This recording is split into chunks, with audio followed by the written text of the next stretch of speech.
আমরা ছাত্র জনতার যে গণ অভ্যুত্থান হয়েছে বাংলাদেশে এবং এই গণ অভ্যুত্থানের মাধ্যমে যে স্বৈরাচারের পতন হয়েছে, তারপর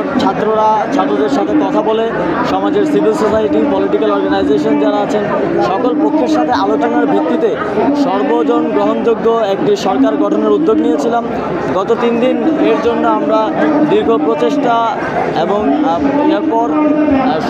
সকলের সম্মতিতে এমন একটি সরকার গঠন করতে পেরেছি বলে মনে করি, যেটি সারা দেশের জনগণের কাছে সর্বজন গ্রহণযোগ্য হবে এবং এই সরকারের যিনি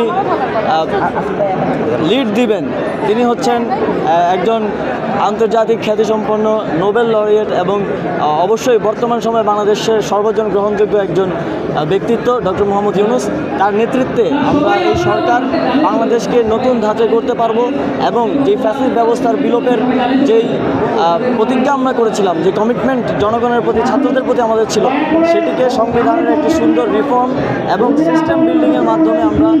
বাস্তবায়ন করতে পারবো এই প্রত্যাশা রাখছি। দেখুন, পুরো পৃথিবীতেই তরুণ প্রজন্মের যেই জাগরণ হয়েছে, আমরা দেখেছি বিভিন্ন দেশে 27 বছর বয়সেও প্রধানমন্ত্রী হচ্ছে। আমরা এই চ্যালেঞ্জটা নিতে প্রস্তুত আছি এবং আমরা মনে করি আমাদের যেই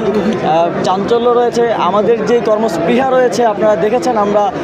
এই স্বৈরাচারী সরকার হটানোর জন্য যা 17 বছরে কেউ পারেনি, এত বড় বড় রাজনৈতিক দল ব্যর্থ হয়েছে, আমরা এক দফা ঘোষণার মাত্র 4 দিনের মাথায় এই স্বৈরাচার সরকার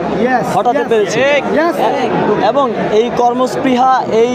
দেশপ্রেম দিয়ে আমরা